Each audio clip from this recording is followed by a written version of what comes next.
If you asked my dad to describe us, he'd say we were a legacy family. If you asked our neighbors, they'd say we were a traveling photo op. Dad, Hal Hale, ESQ, treated our last name like a trademark. The firm, the house, the dinners, the sons, all curated. He'd realign knives so the reflections matched. He'd correct your who versus whom mid-sentence. Control wasn't a habit, it was a doctrine. Mom did the velvet glove routine. Polite voice, perfect pearls. Your father only wants what's best. She said it like a prayer and a warning. And then there was Sam. Golden child, future partner, born with a smirk and a spotlight.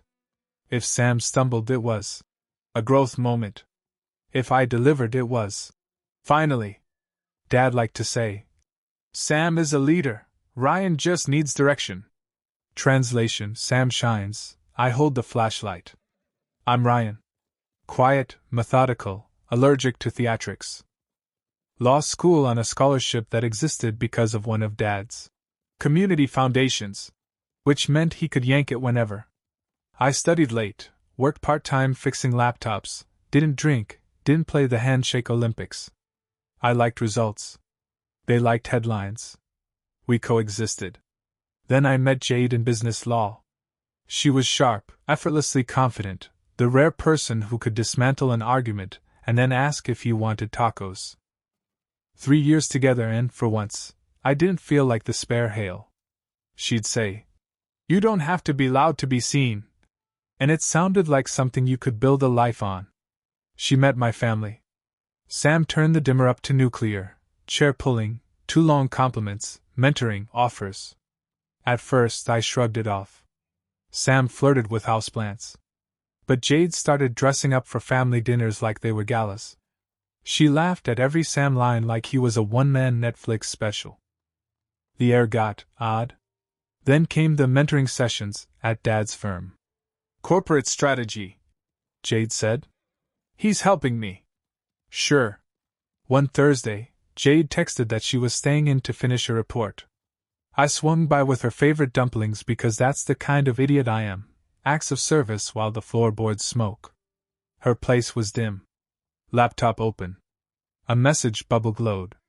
Sam, still thinking about last night. That dress was dangerous. Dead quiet inside me. No adrenaline spike, just this clean, clinical silence. Then another ping. Sam, can't wait to see you again. Don't let Ryan get suspicious. I scrolled. Weeks. Hotels. Photos. Power couple fantasies. A string of jokes about me being safe. I closed the laptop before I threw it, and broke my own evidence.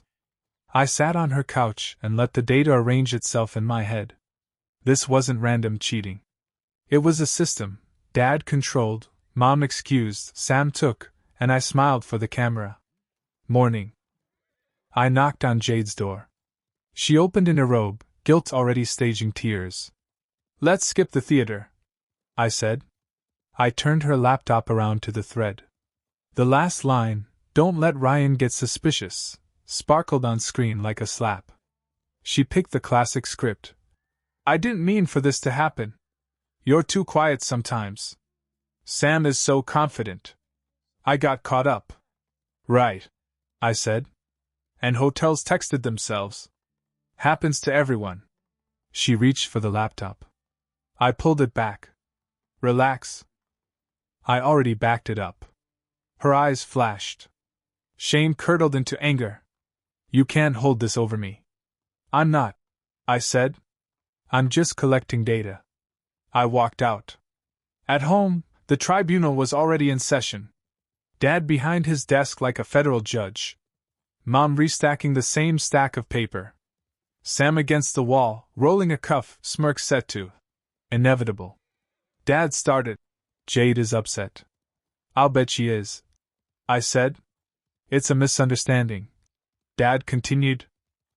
Your brother told her to back off, I said. Before or after the hotel photos? Mom gasped. Dad slapped the desk. Enough. You will not embarrass this family with wild accusations. Embarrass? I said. You mean tell the truth? Sam cut in, voice syrup smooth. Not a problem anymore, little bro. We're engaged. It was quiet enough to hear the AC breathe. I looked at the ring on Jade's finger like it had grown there overnight. Dad leaned forward, voice low. You will congratulate your brother like a man. You will stand with him as a groomsman. Or I will end your scholarship by tomorrow morning. There it was. Not persuasion. Leverage. I nodded slowly. Wouldn't want to ruin the family image, I said. He relaxed. Mom exhaled. Sam grinned like he'd christened a ship. I went home and opened my laptop. Folder, insurance. Subfolders, texts, photos, call logs. Then I needed more.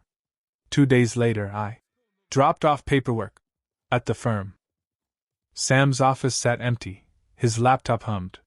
He'd left a desktop folder labeled mentorship notes, because arrogant people always label their crimes like they'll one day need to find them quickly. Recordings of mock pitches. A few harmless. Then, Sam's voice laughing. Dean Mitchell loves me, man. I can use Jade to wow him. Show I can handle strategy. He eats that up. Guy practically worships me. Another clip. Learning to manipulate people like Dad does. Keep them grateful. Keep them quiet. USB in, copy, copy, copy. Out. Laptop shut. Door closed. Back at my place, I sorted everything. Cross-reference timestamps. Attach dates to venues. Set up 3 backups, cloud, hardware, and a draft email with attachments so it would sit quietly in a server I didn't own. Then I did something I should have done years ago. I made a list of my lines. The ones I wouldn't cross. No screaming. No threats. No violence. Facts only. Let them drown in the water they poured. Dad hosted a family dinner as a pre-wedding PR exercise. White flowers, too much stemware. Jade wore a smile that didn't fit her eyes. Dad made a speech about partnerships, which was rich. Sam raised a glass to family first, which was richer. He looked at me. You'll be there for me, right?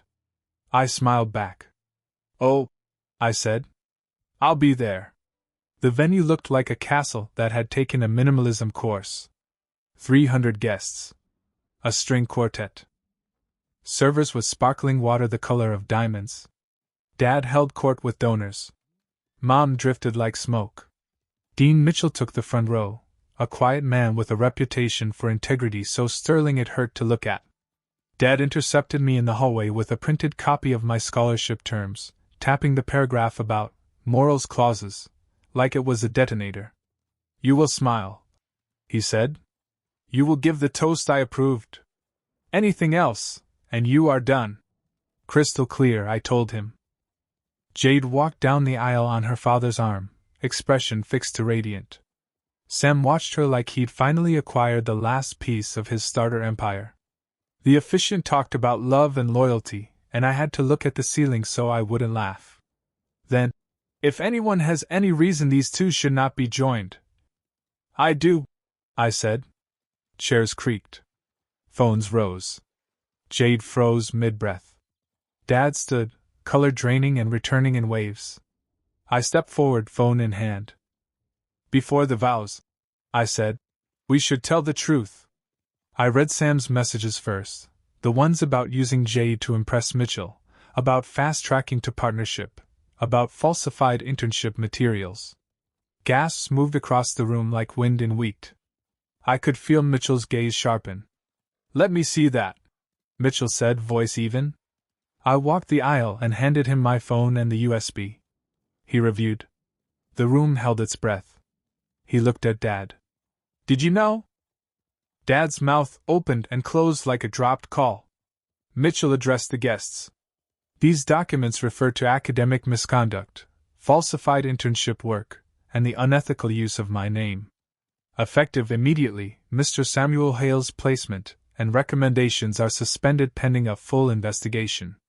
Sam lunged for the mic, then started breaking floral arrangements like they'd insulted him personally. Security moved. Guests whispered, filmed, recoiled. Jade collapsed back into a chair, mascara turning to watercolor. Mom stared at her lap, hands shaking. I didn't wait for the post-mortem. I walked outside into an October sky so clear it felt invented. The doors closed behind me. A perfect wedding, punctuated by the sound of an Empire misfiring. By morning the video was everywhere. Guy says I object and detonates a law career during vows. 500,000 views by breakfast. Dad's firm flooded with comments about integrity. Jade's family quietly withdrew their investment in Hale and Partners. Mitchell emailed the State Bar with a packet. The caption might as well have read, "Consequences begin now." Dad called at 10 p.m., voice equal parts rage and begging. "Do you have any idea what you've done?" "Yes," I said. "Told the truth. Your mother can't show her face." The firm. "Then maybe," I said, "raise better people." Click. The internet doesn't forget, and it doesn't forgive hypocrisy. Clients left. Partners took time away.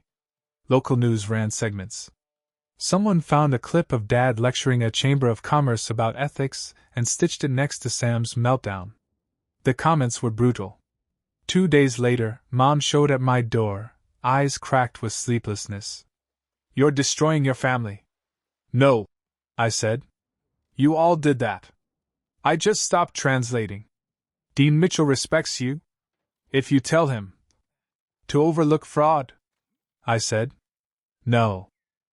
That week, a junior partner named Nathan texted me, "Coffee? I have something." We met in a corner booth.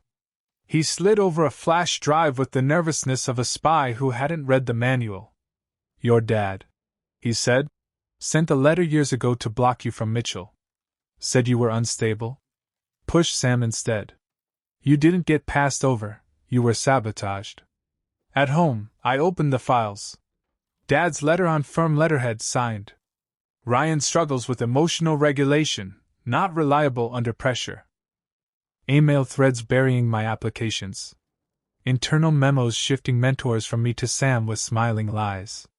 I attached everything to an anonymous email and sent it to the State Bar's Disciplinary Council and the AG's Consumer Protection Unit. No threats.